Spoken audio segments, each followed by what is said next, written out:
to move into our final panel of the symposium. And while Jeff Campbell makes his way up to the stage, I also realized I forgot to introduce myself in my eagerness to get to Peter's talk. So my name is Dan Brumbaugh.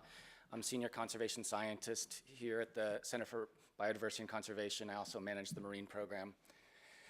So this panel is going to be called Funding for Resilience, a very important thing from many of our perspectives. I'm just introducing Jeff Campbell here from the Christensen Fund, and then Jeff I believe, is going to let all the panelists introduce themselves. Or sit down here? Yes, you can. Yep. Warm up.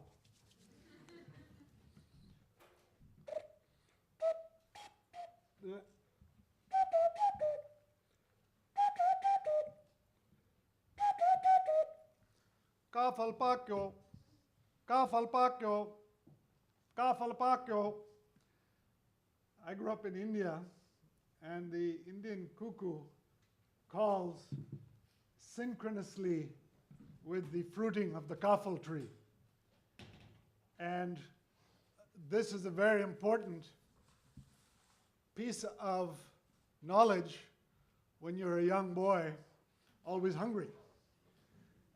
But I wanted to start with a quote, and in this case a non-human quote, but also with the emphasis on the absolute complexity and depth and essential dimension of traditional knowledge and the relationship of all of us to our environments and to the world around us. And lately, the cuckoo and the fruit are a little bit out of synchronicity. And we all know why, because of strange fluctuations in climate, etc. So I think this, to me, stresses both the incredible importance of understanding and digging deeply from our knowledge of traditional knowledge about how ecosystems function, but also of combining everything we can learn about what is causing them to be so perturbed and changed. And so, of course, the linkage between different worldviews and knowledge systems. I'm Jeff Campbell from the Christensen Fund, and we're a small foundation based in California that works on biocultural diversity in various regions of the world, and including Melanesia, which is probably the connection to this symposium in particular. But it's, I'm really happy that we were asked to have a panel with donors, funders, and all of you. And because too often there's a kind of this type of divide, at least two levels. You know, and it'd be nicer if we were all around in a circle, because I think most funders feel that we're partners in the effort to bring about change and to maintain and revitalize places and culture. But at the same time, it's very important that we have an opportunity to talk about how we work and what drives us, and to, in a sense, maybe accept and try to bridge the power structures and power differentials that are sometimes there. So what we're going to do in this session, we have four very knowledgeable and diverse colleagues here on the table with me, and we're going to talk for a while in a kind of talk show type format, but then we want to open it up and have lots of time for questions. So I'm going to ask each panelist to introduce themselves. Actually, what I thought, let's just quickly introduce ourselves, and then I'll come back to the first question that I wanted to ask about resilience. And I'm just going to jump in here. I wanted to remind the panel that this is being webcast, so pull a mic, moderately close to you when you speak, so that everybody out there on the internet can hear as well. Wow, I would have warmed up my cuckoo call if I'd known that. So why don't we start from Nan Satyasi. Good afternoon. My name is Anastasia, and I, in theory, is a marine ecologist. But I've been working for two foundations, which is before I worked for Check Foundation, and now I'm working for Coral Reef Alliance. And we are sort of like we are not a big funder, but we are doing a lot of micro grants. So we are sort of like bridging the big funders with the local community on the ground. And a lot of our program actually dealing a lot with management and science related to increasing resilience. Hi, good afternoon. My name is Nayari Diaz, and I hail from Belize. I work for the Protected Areas Conservation Trust. That is a local public-private environmental trust fund. We've been doing grants for the past 17 years. And more recently, we have started re-granting for, on behalf of the Oak Foundation, the Summit Foundation, the Mesoamerican Reef Fund, and most recently, the Adaptation Fund. Hello, everybody. Bern Cordes. I currently work with Paul Allen, trying to establish an ocean health initiative. I've been doing that for about 4 months. Prior to that, I was working with the Packard Foundation for 12 months, managing a coastal marine conservation program in Melanesia, Southeast Asia, and Micronesia. And I'll be speaking mostly about that experience today, but I don't speak for Packard. I have to be really clear about this, even though I'll be talking about my experiences there. And prior to that, I worked with the Biodiversity Conservation Network throughout most of the 90s, living in Indonesia and working throughout the region. Hi, my name is Kate Barnes, and I work at the MacArthur Foundation in Chicago, Illinois. My role at the foundation is in the conservation program, and I coordinate grant making, our global marine grant making, which is 4 geographic portfolios in Indonesia, Melanesia, the Western Indian Ocean, and the Caribbean. And my role at the foundation is really to coordinate our objectives across those regions. And the objectives there are focused on biodiversity conservation and fisheries. Before I came to the foundation, I was a grad student at Duke University, and I worked as an ecologist at the University of Chicago. Thanks. So we're all here at this conference on resilience particularly in small island ecosystems. Can you just expand a little bit? Maybe each of you, maybe let's go the other way around. Start with you, Kate. But how do you think about resilience in terms of the kind of programs that your foundation supports? Is it an important concept? Is it something that makes you approach things in a particular way? Yeah. So when I was thinking about answering these questions, I realized that we probably don't have a lot of outward language on our website and other things that talk about an explicit focus on resilience, but the overarching objectives of MacArthur's conservation program is to conserve biodiversity. So in each of our regions, we might target different threats: watershed degradation, unsustainable fisheries, things like that. But the overarching goal is to conserve biodiversity. And I think that one of our sort of underwriting principles is that the conservation of that biodiversity preserves the ecosystems that we work in, and that inherently those species are improving the resilience of those species, of those systems in the long term, and that by protecting that biodiversity, you are actually building the resilience of those systems. And we take a long-term perspective. We typically invest in places for 10 years or longer. So I think it's a core value of what we do, but it might not sound like it in terms of our descriptions about what we're supporting as a donor. Thanks. Yeah, let's just go down the same way, and then we'll mix it up more. I guess I'll answer it in 2 ways. When I was with the Packard Foundation, we approached resilience in how we funded different activities in the region, but also what we funded. And what I mean by that is this. In terms of what we funded, we would intentionally fund, for example, I think it was in Australia's summer of 2001, there was a bleaching event, I believe, or maybe it was 2000. And we funded some of the earliest research that went into looking at the biophysical and the genetic makeup of coral reefs that seemed to be more resistant to that bleaching event. So there were sort of very specific activities like that we would fund very intentionally. It was all sort of geared towards these early ideas of what resilience might be in the water. We, for example, would fund intentionally, say, 3 different techniques or technologies that got at coral reef rehabilitation in different parts of the world, and we would actually sort of test what would work under what conditions and those kinds of things. Or we also did that with submarine tailings disposal to see what habitats were more resilient or less to submarine tailings disposal in different countries in Southeast Asia and the Pacific. And so there were sort of quasi-experimental things like that. And then we very intentionally funded, of course, well, I shouldn't say of course, but something that has been discussed a lot here, work that I started being involved with in the 90s around Sasi and Tambu areas in different places of eastern Indonesia and Melanesia and Micronesia. We started what became the locally managed marine area network. And that was also very, very intentional. And that was to get at both the biological resilience that is seen, but also, frankly, the cultural diversity and the social resilience that is necessary in the countries in which we were funding work.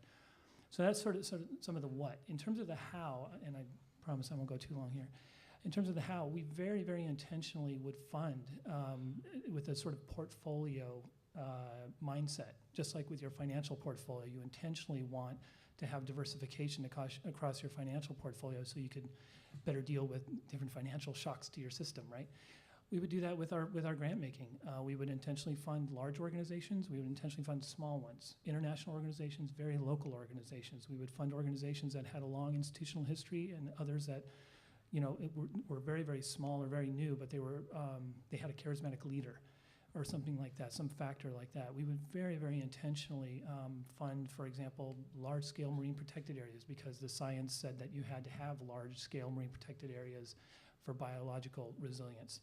But we would also very intentionally not fund large conventional MPAs. We would fund very, very small ones because we knew that working in places like Solomon Islands and Papua New Guinea and Fiji, that the social resilience was at least as important. So we built this in right from the beginning.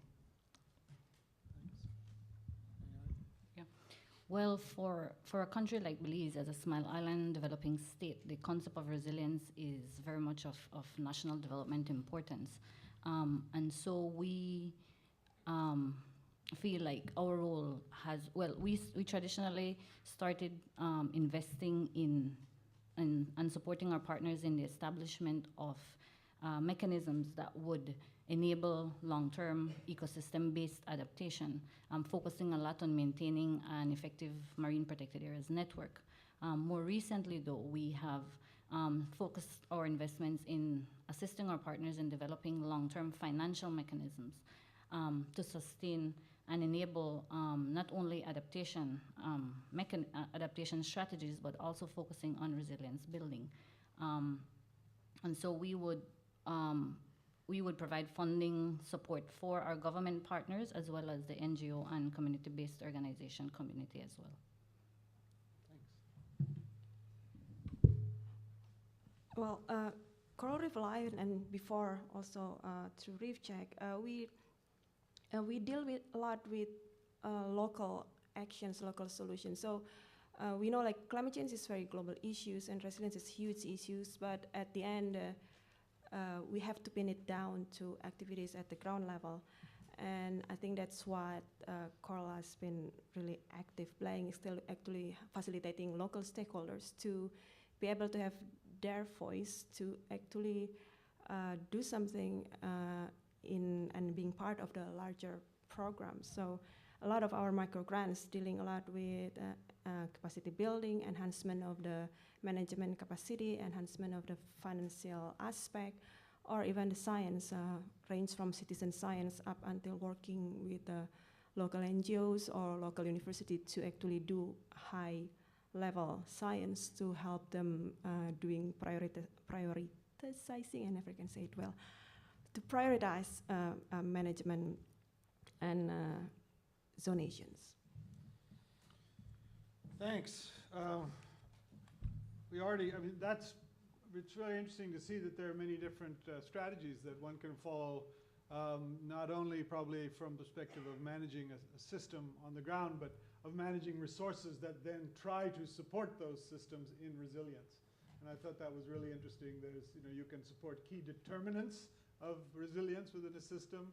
You can use funding to test, in a sense, different approaches and cluster them. You can look at not only the kind of supporting a network of systems that are resilient systems, but resilient finance for long-term insurance of those systems. And this whole issue of kind of long-term capacity, etc. So there's so many different and interesting ways.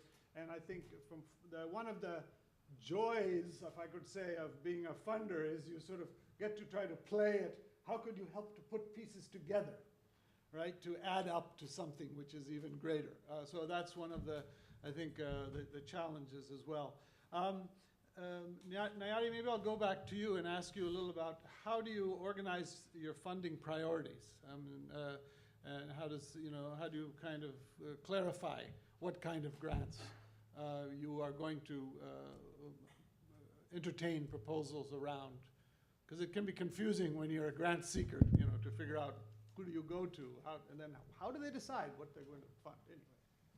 Well, we have 4 set thematic areas under which we provide grant funding for. 2 of them are focused directly on protected areas, but we also have 2 of which are coastal and marine management and climate change adaptation and resilience.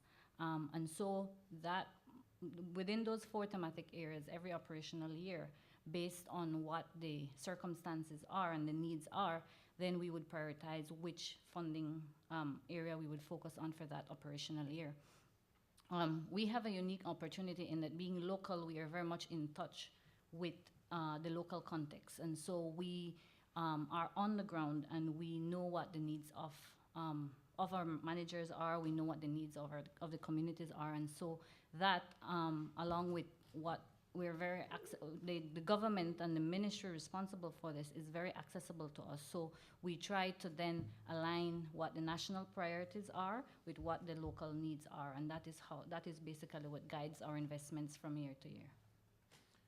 Kate, maybe you could tell us about the MacArthur Foundation in terms of how do you sort of organize your funding priorities?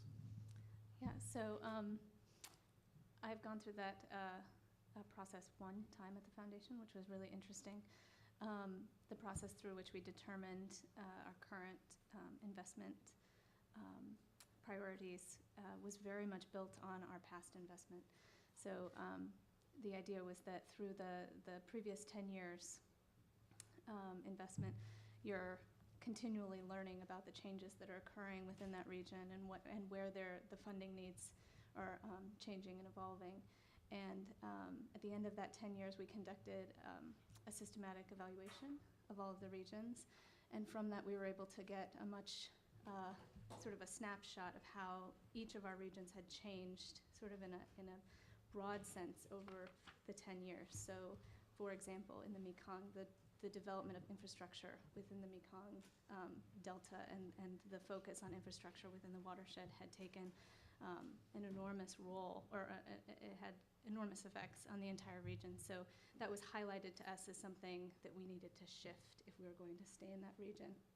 And then through talking with leadership, we decide whether or not we're going to stay in the region and begin to tailor our investments around those changes. But it's not black and white. It's sort of a continual process, I think. And this gets at the focus that foundations play on learning, which is it's very important to us. And this is one of the reasons why we take it seriously, is because we're constantly trying to tailor our grant making to those changes and to what we're learning out of the grants that we're supporting or the work that we're supporting.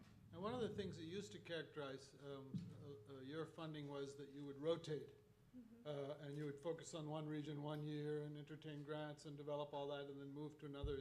Are you still following that process, and why did you choose that model? It is. It's called what we've termed the roving spotlight. And the idea is that we make a 10-year investment in a region, and that within those 10 years we make 3 rounds of 3-year grants.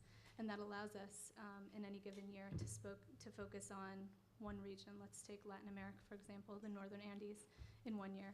The following year, we'll make grants in the Southern Andes, and then in the 3rd year, we'll make grants that are region-wide. So looking again at sort of that infrastructure, those bigger picture threats that are affecting the entire area that we're working in, and you rotate.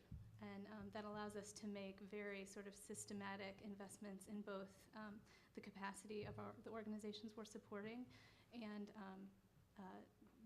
as we combat the threats that we're tackling in each of those regions. So it allows us to stay in a region for a bit longer sometimes than some donors that we've talked to who tend to stay maybe for a shorter amount of time than we do. What, maybe just switching to a new question, unless would anyone else like to weigh in on that one, on the priorities side? You're welcome. Sure. Yeah. I'll just say something that many of my friends in this room have heard me say before. At least when it comes to foundations as donors, once you've met one foundation, you've met one foundation. In other words, they're all different. They all prioritize differently. There are some things that are similar. You know, board members who have an interest. I inherited the Western Pacific program because of, and honestly, these are the two major factors were 3 of the Packard family members are trained marine biologists. There are other board members, non-family board members, but they were very influential, obviously.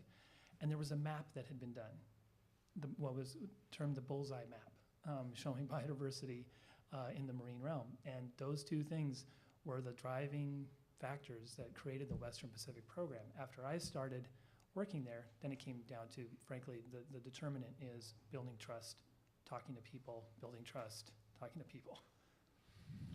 Yeah. I think I just want to give a different perspective because we are a small organization giving micro grants to smaller organizations. So we have a different setup of priorities because again, as Belize, we are local. So actually we kind of having a kind of database who's working what in where. So when actually we got certain funding, or if we think we need to do something, we develop proposals, we submit it to a larger funder, and if we get it, then we started to open kind of competitive, but 2 people that we know already working there. So it's the priority is already set up even before the priority is the pool of people that we know will be working on certain issue. Pool of people with certain expertise or NGOs is already there, and we just like pick it up. Okay, I get funding, let's say from Packard, from Bleaching Alert Network. Oh, these people good, that people good, that people good, and we will open a micro grant competitive. So it's different kind of priority setting for NGO in the kind of like that facilitating the big one to the small one. So I'm going to jump because I was interesting when you said, okay, these people look good. So, you know, what's an ideal grantee look like?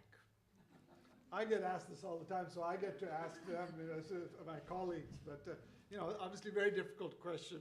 But, I mean, what are characteristics that, as a donor that you look for when you're looking, you know, at grantees or partners? Bernd, you can start. Since you look like we're backing up. The ones who tell me I'm smart. I'm joking. There's a joke in the foundation world that the minute you get a job at a donor, you become smarter, funnier, better looking. People Definitely joke about it all the friends. time. Yeah. Now, you know, there isn't an ideal grant recipient, but in terms of a few characteristics, candor is one of them.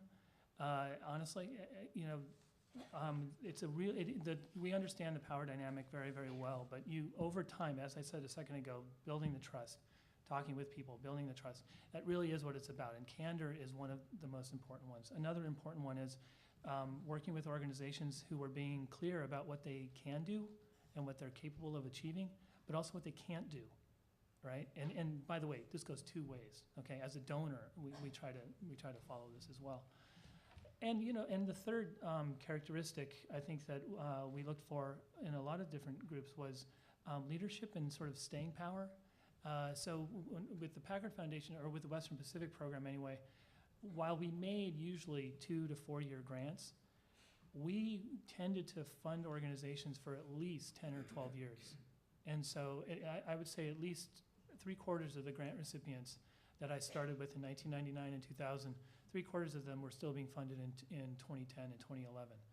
And that's very intentional because of this resilience issue that we're all talking about, working in the places where we work. we want it to stay long. You have to. Coups, cyclones, hurricanes, turnover in staff, all these sort of different things that are biological and institutional, all these changes, you have to help them ride them out. You have to be patient. Patience is a really important part of resilience, but also an important part of grant making. And those things that we tried to practice, we liked also to see in the grant recipients that we were supporting and working with. That's a good list to start with. Nayari, you have any thoughts? I agree that there isn't an ideal grantee, and that's really a tough question. No matter how many times I'm asked that and I answer it, it's always difficult. But a few things that we do look for is, one, we look for grantees that are willing to collaborate. We do not necessarily want to work with grantees that are locked into their own agendas, so to speak. We want grantees that are able to promote and execute interdisciplinary collaboration, to be able to work, not just focused on the conservation and ecological aspect of it, but also that place emphasis on the social aspect of things. We also look for grantees that have a certain level of absorptive capacity, that are able to identify what they can and cannot do, as he just mentioned. And then finally, we are looking for grantees with a long-term vision. Grantees that are looking at things with a comprehensive approach, ecosystem vision, not just focused on what their own little projects are or their own little protected area is doing. And that then enables us to commit long-term investment. And we've been fortunate that has been the case in our experience. Thanks. In our cases, like a lot of microgrants actually only stay 1 or 2 years, so it's never been long-term. So what we actually see from the grantee, beside all the list that is being mentioned before, is actually to see if how this microgrants is being integrated to larger program. So make sure that when the program stop, it's continue at some point. And I think it's also things that we always said when you deal with microgrants, you actually spend a lot of times working with the recipients. So we sometimes go with the workshop with them, we sometimes go along with the activities, and even when the microgrants stop, we still actually a lot of times still working with them. So the other aspect that we're looking for grantees, the willingness of the how can I say, the spirit or their passion on working on the issues. Or if it's just someone who just like, yeah, I do it because it's my job, it's not something that we're looking at. But if it's someone like, yeah, this is my village, I really want to help, then it's another plus for the. Yeah, I think, I hope that's interesting. Maybe I'll ask you guys afterwards, what's an ideal donor look like? And that would be very interesting as well to get that feedback for you. And we will switch to audience questions fairly soon. But one thing which came up, I'm jumping again to another question I had because it seems to flow. So there's a challenge between long-term loyalty, funding of a core group over a long period of time, and then how do new, small, community-based, first-time grant seekers get in the door? I wonder, maybe Nan, you could start because, I don't know, Nayari, also if you're dealing with a lot of those cases, what are some of the ways to address the challenge of getting funding also out to new, small, innovative, more starting up groups that may not yet meet all these categories? They may be very candid, but they may not have all the other. Yeah, I think the interesting point, like when you, the way we work, the advantage of being local, we know people. So when there is a new organization come up and they started doing a good work, we sort of like having it in a radar. We are working a lot with a network. In Indonesia, we are very social, as you know, and we always gossiping, chatting, that kind of stuff. So basically, especially if you're living in a small island or in a small conservation group, almost everybody know each other. So if there is somebody or a new organization start to rise up, we sort of like start to notice them and see how they work and who is living there, who's working in the community, in the group. And I think a lot of challenge, sometimes these groups are not legally groups, so sometimes they cannot not registered, so sometimes they also got challenged on how to apply funding, and I think that's where my kind of organization can play a role, actually, to facilitate them to be better. So if you're new NGOs or you're a new kids on the blocks, I think the best thing you can do is make sure you work along with old players, so then people start to notice you.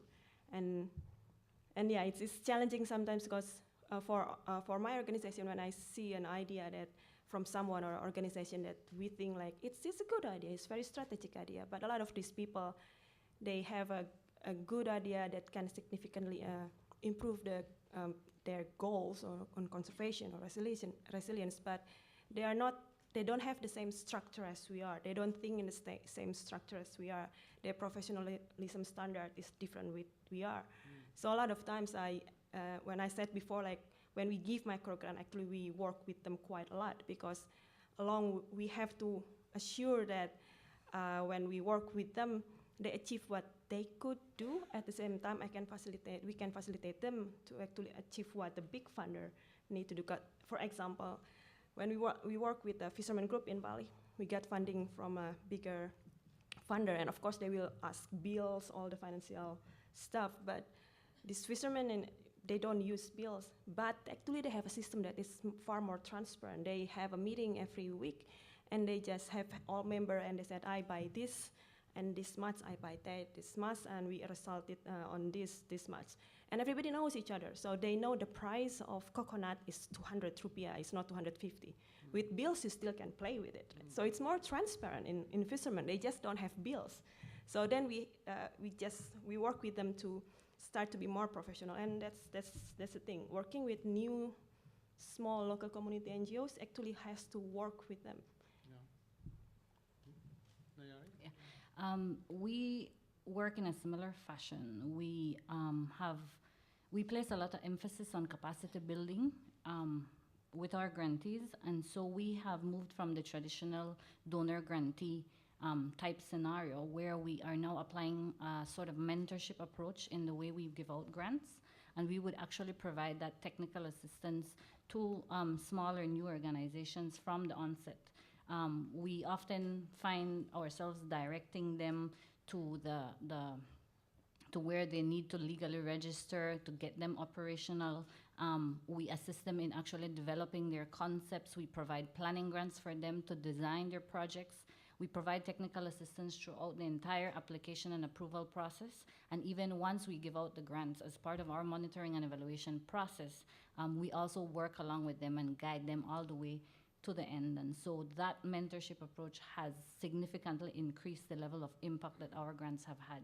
And we get them to actually carry out to meet their objectives as well as meeting our objectives. And then in the wider context, we also then are working towards the national development goals that we have. Do either of you want to weigh in on that particular one? Yeah. So, yeah, we don't typically make a lot of, MacArthur doesn't provide the technical expertise to a lot of the grantees that are working, are beginning to become developed. We typically fund intermediary organizations to support those groups in the regions that we work in. Occasionally, after those groups have been up and running for a while, and if they've developed strong and sincere partnerships with other NGOs in the regions, we have then provided support for them once they have the capacity to manage a grant the size of what MacArthur typically makes. The other way that MacArthur supports such organizations is through it's a different arm of the foundation. It's through the Macy area, which is institutional support for smaller organizations that are just trying to, that have demonstrated that they are effective and a really strong asset to the region, but sort of need that institutional support to really get a leg up in the region and develop into a larger institution. Just real quickly, I guess with the Western Pacific program, and I can speak about other things at Packard Foundation, but with the Western Pacific program, it's true that I've actually been accused of being too patient and being a little bit too, going too long with some organizations. People in this room, I think, have heard of the Packard ATM. And that was true. We really did value that long-term relationship. But having said that, that was very intentional. But it was also very intentional that we would put aside money every time we started working on our budgets for the coming year. We would intentionally put aside money that was for lack of a better term, exploratory grants. Basically, putting aside money so that we could, in fact, start to fund new ideas or new organizations. And one of the things, similar to what was just being said, one of the things at the Packard Foundation is we have something called organizational effectiveness programs, and so an organizational effectiveness program. And so I say back in 2000, the Western Pacific program made a grant to something called the Conservation Society of Pohnpei, which was only about a year old at the time or something like that. And we made a grant to them simultaneous with an organizational effectiveness grant to enable them to start to build the institutional systems they would need to stay the course for a long period of time. And we did that continuously within the Western Pacific program, and because we were fortunate enough to do it. And also we worked very closely with MacArthur over those years so that we actually would fund the same organization for the programmatic work, but then Packard would come in with an organizational effectiveness grant to help out. Thanks. Yeah, so foundations have to make a lot of choices too, where they put their time and energy. And we at the Christensen Fund, it's a hubris, but we say our excuse to our board is that we have to do high-touch grant making. That means we have to spend a lot of time with our grantees, especially with small community organizations. That means we have a lot of what's called overhead. And we have our own rules about how much of our money, which is charitable money, can be spent on us, in a sense, doing these things versus how much we need to give to grantees. And so this becomes quite a challenge because often we spend more, and we try to calculate what grantees are we spending most of our staff time on. They're usually the smallest ones. Not to say they're not the most important. We often think they are the most important.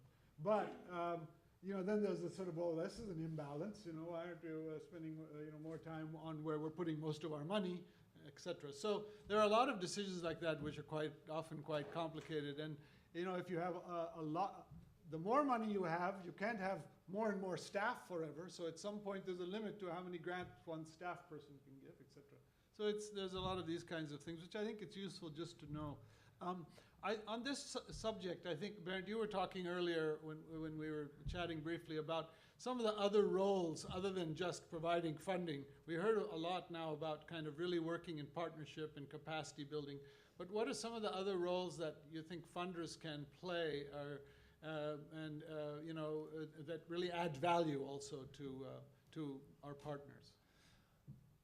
So, well, hopefully there are a few. I know that some folks kind of like just to have the donor write a check and kind of get out of their way. That happens at times. But quite honestly, in my experience anyway, the vast majority of the groups that we worked with, they actually wanted us to be involved in at least two different ways. One is, aside from the money, one was as a convener.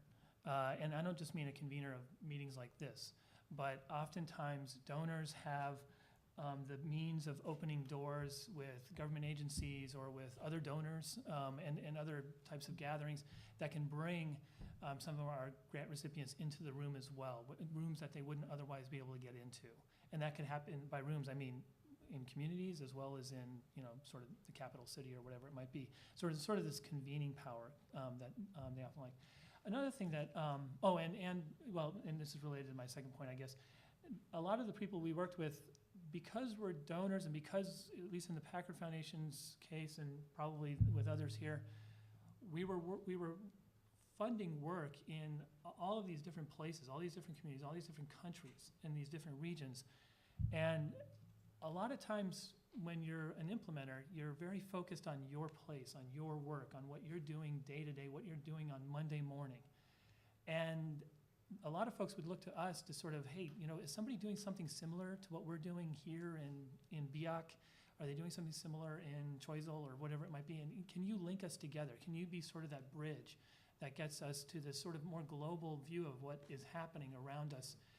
Because after all, and biodiversity conservation doesn't respect political boundaries or nation-state boundaries. It's a much wider sort of environment that we work in.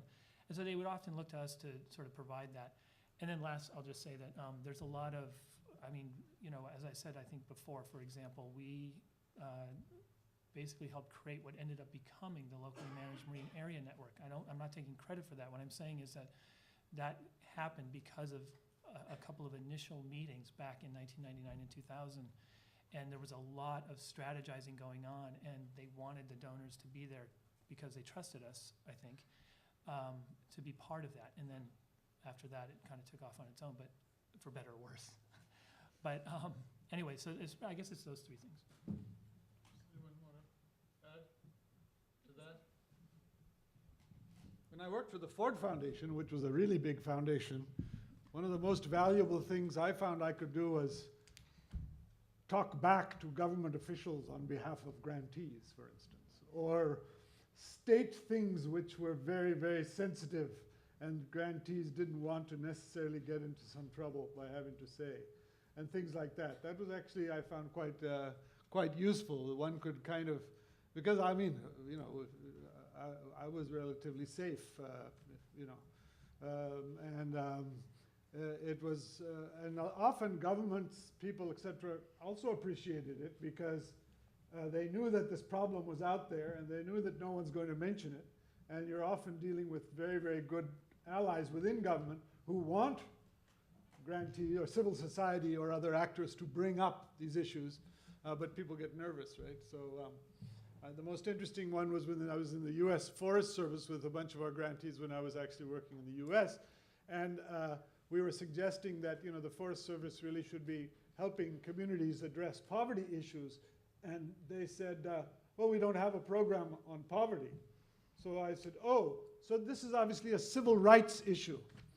And they said, just a moment, let's get our civil rights person here, And so they, but no one else was going to actually come out and say that most of the communities which in fact were not getting any support were Native American communities or African American landowners or so forth. So there is an opportunity sometimes to use donors to help make a bigger megaphone, whether it's about issues of resilience or conservation or whatever.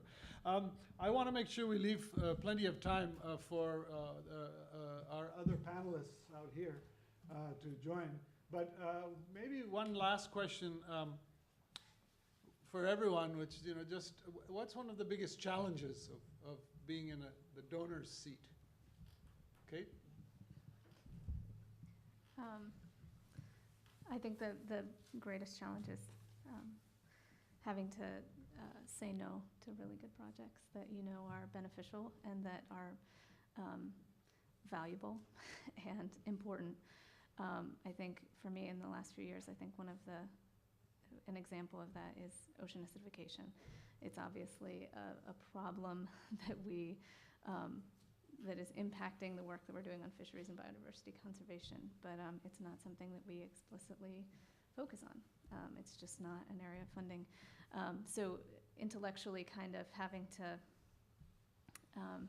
justify not focusing on that particular topic, even though you know that it's something that is impacting the work that you're doing, just because we're restricted in terms of how much funding we have and what we can fund based on what our board says. I think that's always the hardest. Our greatest challenge is similar to that. We just don't have enough money. We, as a country right now, Belize is working towards an effective protected areas system, which is the focus of our funding. And I mean, it is estimated that we need at least, in an optimal scenario, $10 million to effectively run that system. As much as we can invest right now is about $5 million. And so there's a huge gap that we are looking to fill right now. We are trying to find ways to diversify our revenue sources. But that is indeed our greatest challenge. We don't have enough money for the magnitude and amount of work that needs to be done.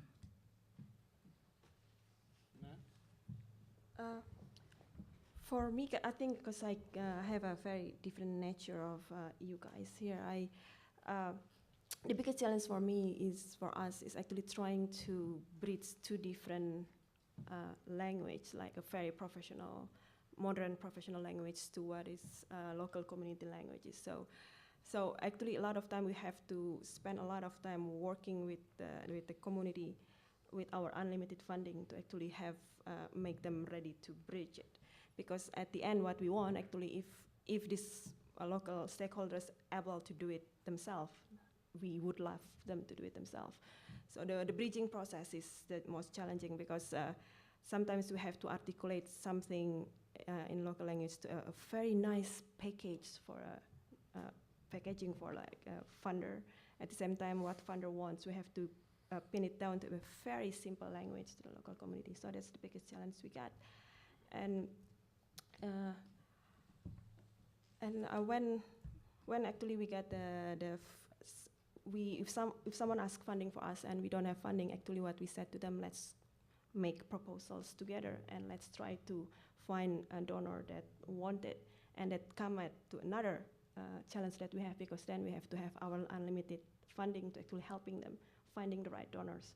So I think that's the biggest challenge we have. Baron? I guess I'll say two things. One is, to echo what was already said, saying no is just really hard. While as a Packard Foundation, our endowment crashed twice, which meant my budget crashed twice, which meant we had to do things like exit Malaysia and things like this, and basically stop funding different individuals. Now it's really hard, especially when it's something that, and you've started to build relationships.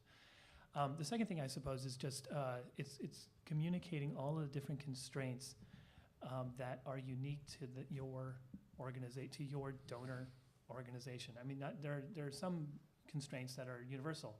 IRS laws, the Internal Revenue Service actually puts constraints on the things that we can and cannot fund. There's sort of those sets of things. But then there's all that great variability and quirkiness that governs the internal decision making within each of our donor agencies, and trying to communicate that in an honest way that is understandable in different languages oftentimes, it's not easy.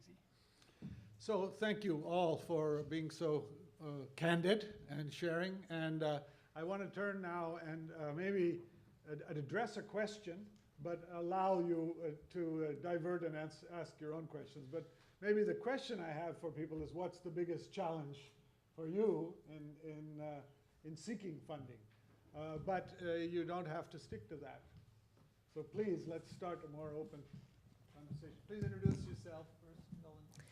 My name is Eleanor Sterling, and if you don't know who I am, you're in the wrong room. I work here at the Center for Biodiversity.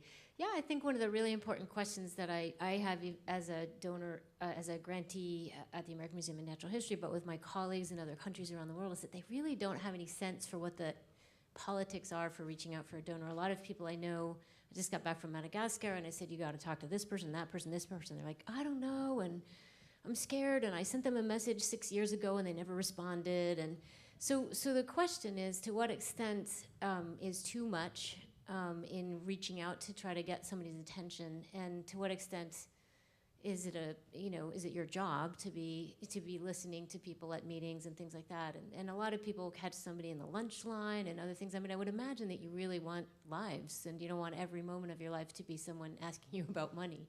So I guess it's a challenge for our grantees to have a sense for what's the political or politic or appropriate or socially responsible thing to be doing in reaching to granting agencies about pitching an idea. Who wants to take that? Yes, Kate.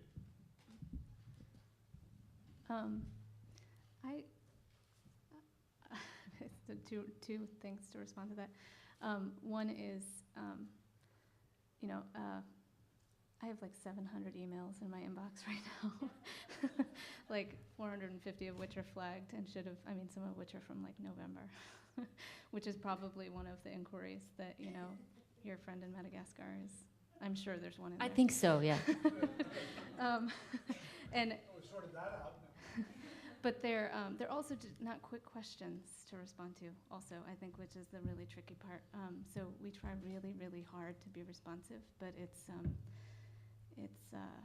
it's really hard to do that, to always be responsive. I guess in thinking about this, other suggestions that you have for when or how somebody could approach you and that could help overcome some of these challenges? Yeah, so I think one piece of advice is I think it's important to begin talking to foundations when they're beginning to implement a new strategy or right before they have implemented that strategy, so that they understand the work that you're doing in the context of what they're planning for a region. Because at least at MacArthur, sometimes when you sort of don't get in at the beginning, it can be difficult to add new groups to a portfolio. That's not always the case. I don't want to sound like that, but I think that it's always really helpful for us to know sort of the landscape of work that's being done in a region as we're thinking about new investments. Well, in our case, that isn't necessarily a challenge because we work within one country, so we basically know the pool of grantees. In fact, at the beginning of the operational year when we're planning, we actually seek out funding opportunities. So accessing us is never really a problem for our grantees. Bernd, how about you when you were at Packard? So it is our job to listen to people and to listen to their ideas and listen to what they're working. We don't do the work, you guys do, right? So it's our job is to understand what other people are doing, how it's going to have an impact and all this, and for us, it's also our job to ask the right questions to see whether or not this is something that we might want to invest in. At the same time, it's our job to be really, really clear if something is not something that we are going to invest in. We need to be clear with that individual, whoever, or that organization. We need to be really, really candid and not sit there and do what I call donor vague, and sort of walk away and go, well, that's a great idea. I'll maybe talk to you in a couple of months. Yeah, that's not fair either, right? Because then you're guaranteeing that they're going to come back 2 months later, and then 3 months later, or 4 months, and so sorry. Go ahead. Is that mine? I don't know. Anyway, so it just becomes our job to be really, really candid and clear about that relationship and where it's going to go or not, because it doesn't do anybody a favor whether or not we're for us to be vague about that potential relationship. It doesn't help the organization, the potential grant recipient, and it doesn't help us. And so, and unfortunately, not all donors are that clear. I think someone told me that the most important thing is friend raising, and then fundraising comes second. So it's often good to, especially if you're at a symposium like this, first day I'd just chat. Third day maybe you hit somebody up, right? But the point is that you should not give up. If you're committed to your cause, don't worry. I think you have to keep probing. Right, and we as funders should keep listening, and I think I view the work of a foundation as a service. So it's a service to others. And the hardest part is saying no, and the hardest part is being clear when you know it's going to be a no, because that wastes people time. The hardest ones to say no to are the ones that you really want to fund if you have a little more money, and those are the ones that stay in my in-tray the longest, because you think, maybe we can fund it, and then you don't say no because you're hoping it's a yes. So that's bad, because it's a lot. People get strung out, and it's not good. But don't be shy or be nervous about asking for funds. That's what funders are for. We get lots of proposals. Keep trying. That would be my my advice. But I have a question. please introduce yourself. My name is Stephanie Weir, and I work with the Nature Conservancy. My question stems from something that we struggle with and we have a lot of discussion about in our organization and with partners, and I want to see if you guys can confirm this. So one of the things I think happens with the donor-grantee relationship is there is a potential to want to report on all the successes, and oftentimes omitting the struggles, the challenges, and when there are failures, and that ultimately our probably greatest innovations and advances come from those failures, and that grantees are reluctant to share them because they're afraid they won't get more funding. And what I have been told is that donors like to know about the failures. They want to hear about what you've learned from the failure, so that they can do better and you can do better in the future. But I still don't think people buy that. I think they're still afraid. And so we're always talking about how important it is in our organization to share our failures with each other so we can learn from that. I'm just curious if you could give your reflections on what your personal reaction is when you've invested in something and it's completely bombed, and what you expect from that situation.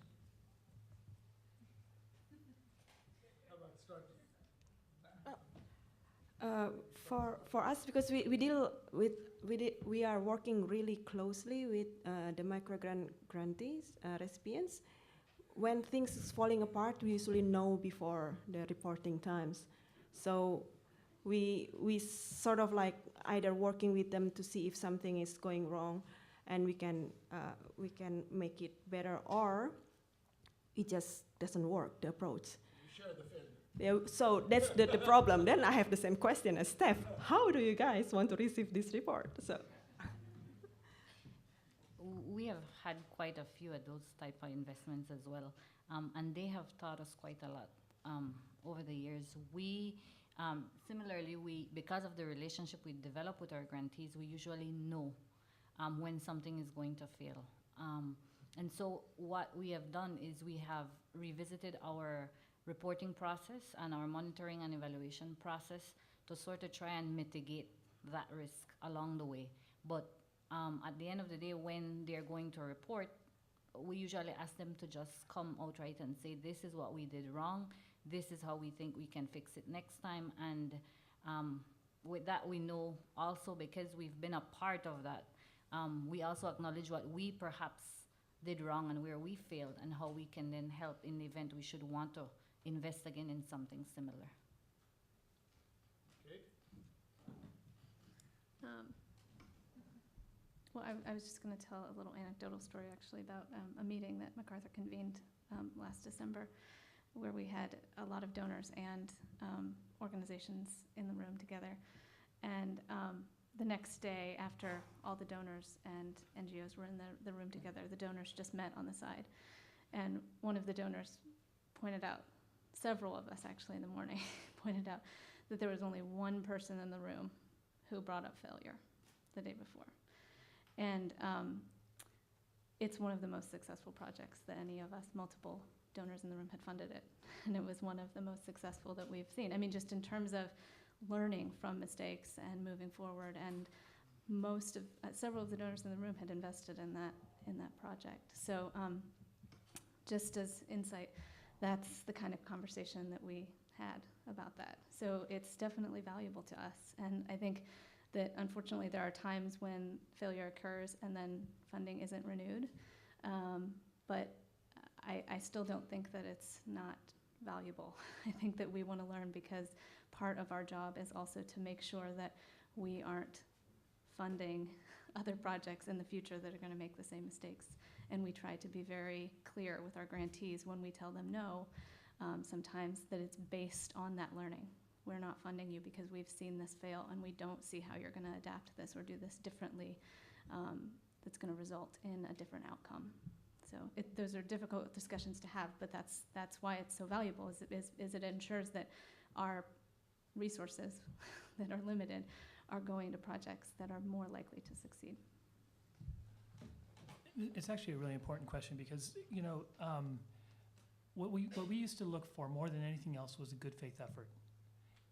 So we would try to create an environment where what we called a safe fail environment, where it was actually all right not to succeed, okay, not to hit those benchmarks or whatever. But if there was a good faith effort, you usually knew that people were really trying to give it an effort. That it wasn't a matter of some sort of misleading. I don't know. Anyway, there wasn't. You just know when somebody's giving that good faith effort. But over time, and this really does get to this issue of resilience, or at least resilient grant making. It is true that it's hard to determine, okay, if something's not working for 4 years, do you stick with it? Is it the strategy that's not working? Is it some sort of exogenous, is it a hurricane that came in, or a cyclone, or a coup, or something like that threw things off? Or is it something else? Is it the actual strategy? Trying to figure that out is difficult, 4 years, 6 years, whatever it is. But with most relationships, you can get a sense for why something is not working and whether or not that organization is is doing the trial and error that we all go through. And if you have that and you have an honest conversation with the grant recipient about that over time, you keep supporting them. Those are, I mean, that's, to the question from before, what's an ideal grantee or a grant recipient? That's one of the components of it, is being able to build that kind of a relationship. Anyway.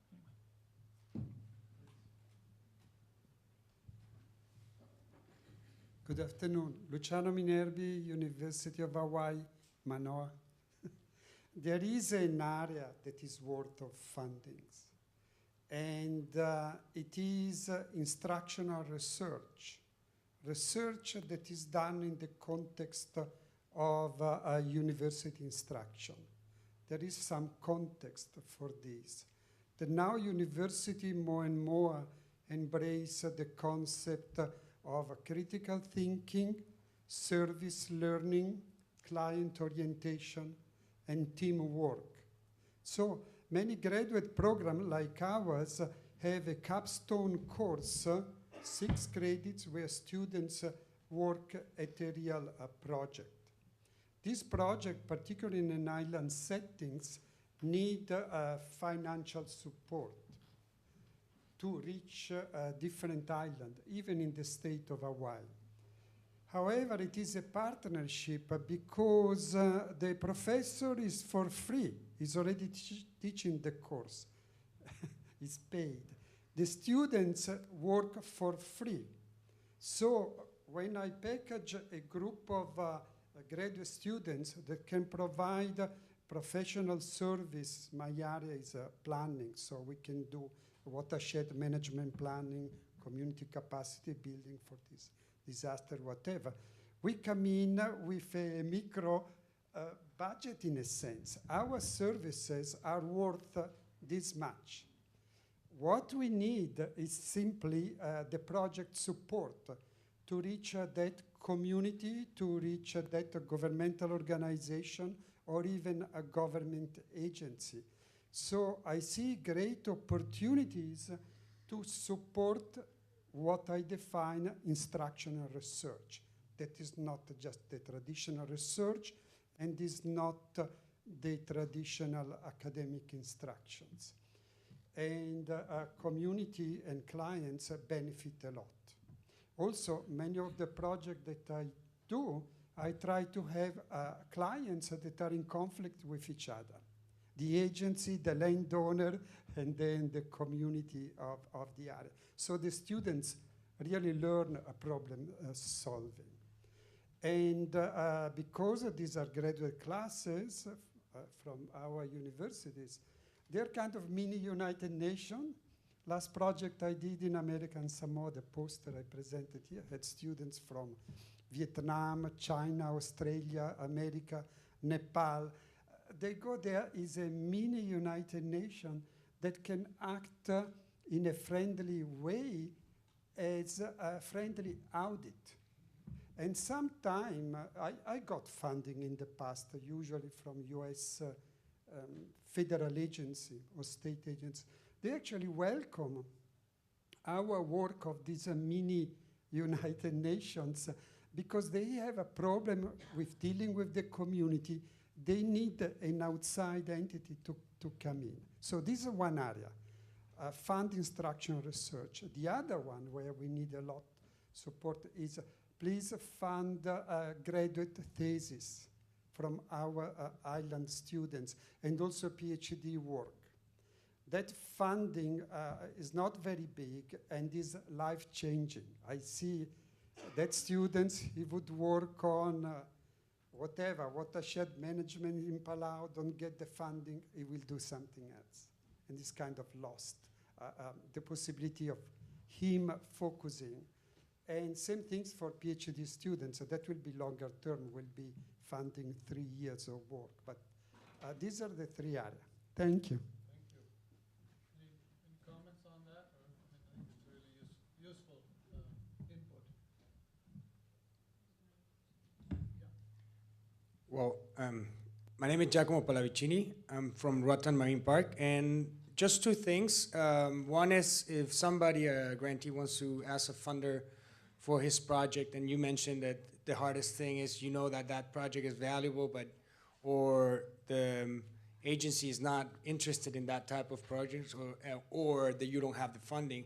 If you actually direct that grantee to another types of funds that can benefit it, because sometimes time restraint or political situations makes it difficult for them to continue doing research to find other fundings, and you guys have the contact and obviously sometimes the communication between, so you can actually promote or share that information. That's one question, if you do that actually.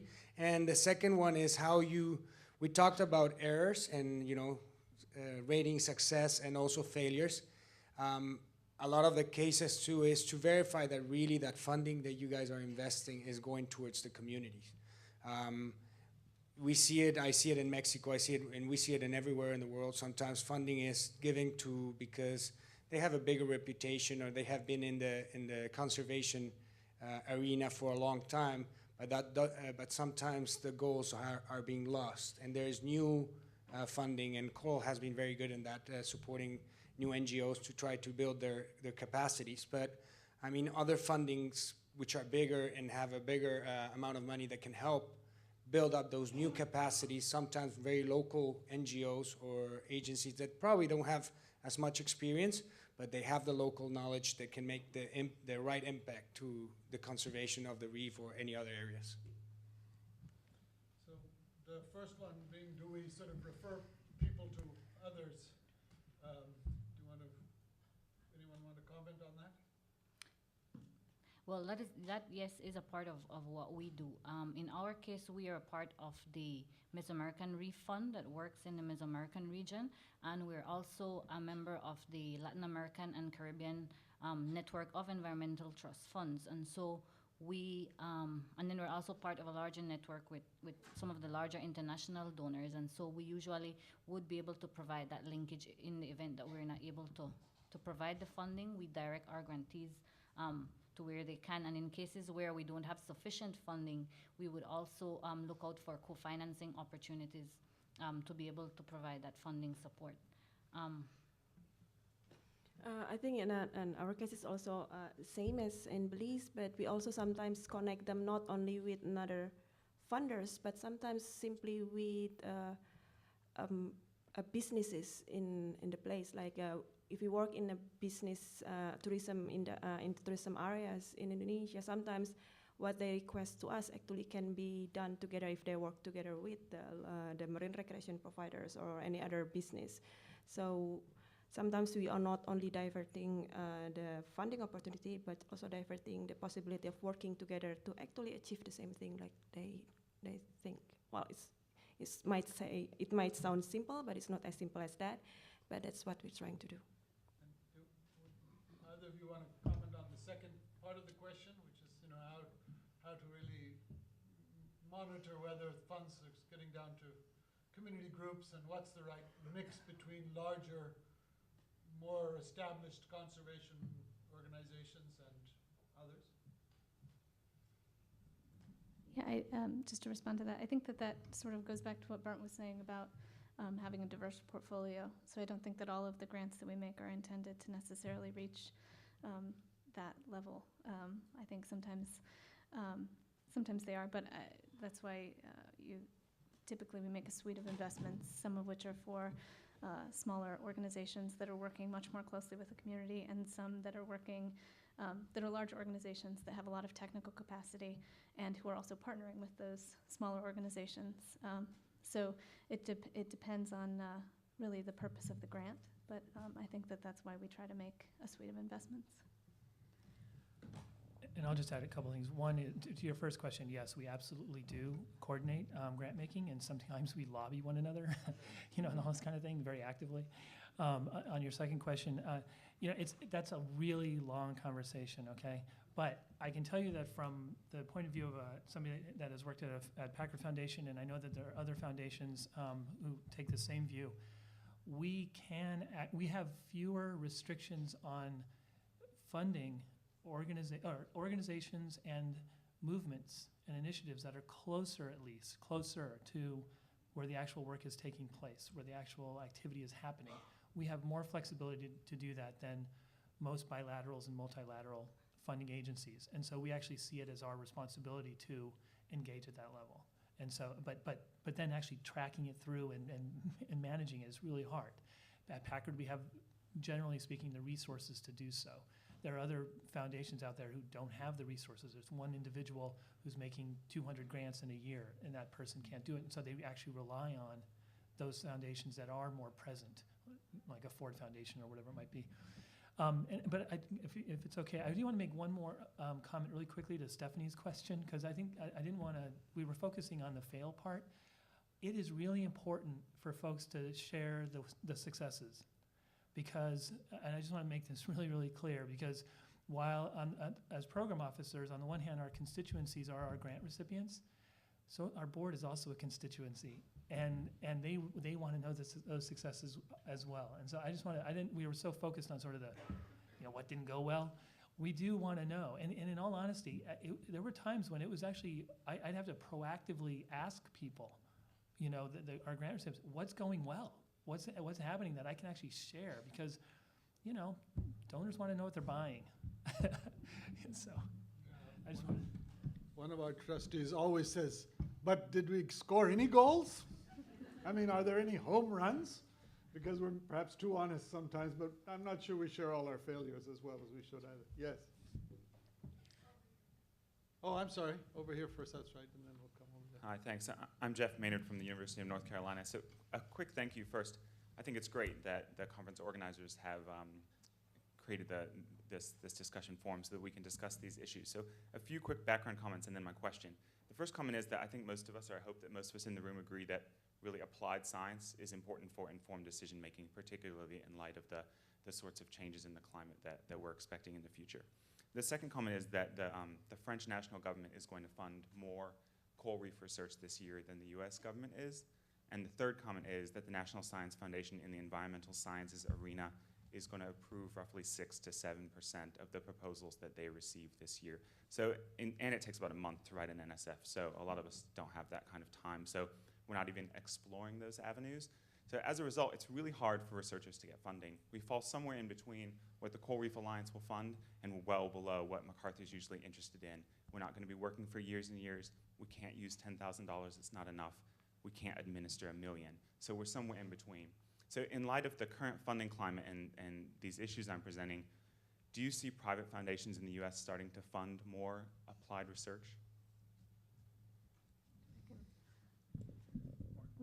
We were just having a conversation about this internally at the foundation a few days ago, because in recent years we've seen a lot more proposals coming to us that we would traditionally categorize as work that should be funded by the federal government. And I think institutionally we're trying to figure out what that means. I don't really have a concrete answer for you, but it's something that we're addressing. I think a lot of the core science that has typically been funded by NOAA and others has it's taken some cuts. It's taken a lot of cuts recently. And our work has relied on that. It's relied on that science in order to accomplish what we seek in our regions. And more, it's not getting funded. We don't have a resolution yet, but we're hearing you. That's all I can say. I think the trend is for private corporations to be stepping in with their own agenda and filling that void. And that's very, very dangerous from my perspective. On the consultative group on biological diversity, which is a group of mostly US funders that work on conservation, there's a whole conservation science kind of a working group that's really been struggling with a lot of these questions. I mean, we can't replace most of us anywhere near what federal funding provided. And so it becomes a huge challenge, I think. I'm Senaviva Mauli from the Solomon Islands. I work with the Nature Conservancy. My question is directed to my Coral Triangle counterpart at the far end. I do understand you play an important role as a bridge from global funders and right down to the ground level, in that we do that back in the Solomons, where we through our funding as the Nature Conservancy, we sub-award a indigenous group, a community-based organization. And my question was the challenge in having to communicate to communities, communicate in your funding priorities. I do understand with having to visit very isolated island systems and those that reach out for resources, how can you talk more and elaborate on how you face the challenge of communicating what funding opportunities you have and what strategies you've taken over the years? Usually when we go to, again, it sounds simple, but it's not that simple. So we usually go to visit community, and we don't really say that we have funding. We go there actually, and we usually doing community mapping, and then from the community mapping, we start to see what it will be the priority and what kind of things that you can see you can solve yourself or you can solve in-house. And after that, we probably will come up with several aspects that we think we need to have a kind of microgrants. And there's two approaches on that. First, we probably already have a funder that helping us, that already funding us for a bigger program. And then we have to adjust, to tweak the language in such a way so the community get what they want at the same time the funder got what they want. And that's the most difficult part, because we don't want to lie, but we cannot lie. We have to be really honest. If it's too far away, we cannot just, and that's why we have a list. So let's say we have 10 priorities, and that priority, okay, there's 5. Then and maybe 2 of it can be funded by the funders that we have. Another approach is if you don't have funding yet, or whatever the priority is something that will not be funded by the funder we already have, then we have to make proposal together with them. And then we said, like, this is not.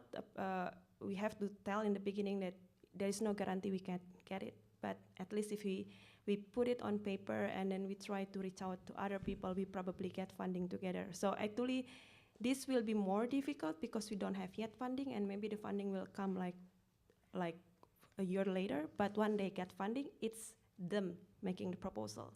So even like it's even the pride and the result is actually even more longer term because they're proud. But yeah, it's challenging, as you know also. Yeah, I think funders need to be educated that funding feasts is very much a part of building resilience, or funding community celebrations. We focus a lot on celebrations, celebrating food systems, celebrating traditional knowledge, celebrating ceremony. It's much harder to say what was the outcome. Long-term outcome, short-term outcome, you can measure better than most other grants of a celebration or a good feast. So I'm quite serious. I mean, I think what happens is we have to find the balance between applied science and actual community, how community processes work. That's a huge spectrum, right? One you can kind of measure and you can say this and this has happened perhaps, and another one it's a question of creating a sense of real ownership over a conservation area, or a sense of recognition and pride that others have in your work. And I think we as funders also need to be a little more flexible about what we incorporate in that budget items, maybe, et cetera, too. We are very close to the end of the time. One last question. Okay, thanks very much. I'm Sangeeta Mangabai with the Nature Conservancy. And when I asked this next question, I said I think I would like you guys to remove your foundation hat for a moment. You guys have had this wonderful opportunity, especially people like Bernd who've worked for, you said 12 months. You actually meant 12 years in the region. And so you've had this wonderful opportunity to work with different NGOs at local scales. You've had such close relationships with some of the groups that you've funded. What I'd love to hear from your perspectives is, what are the gaping holes that organizations in your regions are not doing? Is there something that you think that we should be doing a lot more of? Something that would really push that conservation agenda forward? Looks like it's addressed to you, Ben. Yeah, no. What should they? Let's see. Sorry. I don't. I think I'm gonna have to talk to you later about that. At least in terms of the conservation sort of targets, sort of the activities and the programs. I think one of the things that that as a donor that I felt for many, many years that people neglected was, not people, but organizations neglected was investments in their own staff. In the Western Pacific, probably the one thing that contributed most to the sort of 2 steps forward, 1 step back kind of thing was staff turnover. And this element of consistency, and sorry, I said 12 months, I guess. I meant, I've been at the Packard Foundation for 12 years, which is really unusual in some respects. Most people don't stay for that long. But one reason I did that was because that was very intentional. I wanted to be there for a long period of time because I felt that consistency was really important, and that turnover in the conservation field is one of the things, is staff turnover. Because when staff turns over, ideas, programs, activities, everything gets either put on the shelf or gets delayed or whatever it is. And I've always felt that the conservation movement has undervalued that cost. And So foundations. And foundations. Oh, yeah, sorry, foundations as well. That's what I meant by I was including us in the community. But anyway, so from an institutional standpoint, I think that's where I would say there needs to be more emphasis, and to force the donors, frankly. I can say this right now. I think be candid about this. I now work for a donor that will not pay for overhead, much less make grants that are institutional grants like MacArthur does. I think that's a mistake. It doesn't allow them to invest, those organizations to invest in their people, and I really think it's essential. In terms of the actual conservation stuff, I'll have to get back to you on that. We do need to stop, but maybe if there's any last responses of anyone in terms of what they would like to see more of from perspective? Not live. Not, we're live. Oh, all the more reason. So it's been a great pleasure to moderate this session, and I really want to thank all of those here. I'll take the chair's prerogative to say what I think is needed, and that is horizontal mobilization of communities. And that is this probably the strongest power that's going to save, I think, the ecosystems, and that's going to ensure resilience. And that's an upward battle, but that requires a lot of careful and sometimes politically sensitive work. But linking communities, federations of communities, associations of communities, networks of community managed in indigenous and community conserved areas. To me, that's one of the biggest areas that needs ongoing and much more work. So that's just taking advantage of the live web stream to be out there on record. But I want to thank you very much, and if anyone else has a bird call or anything which they'd like to add to end the session, if not, I'll go with the lineated barbet.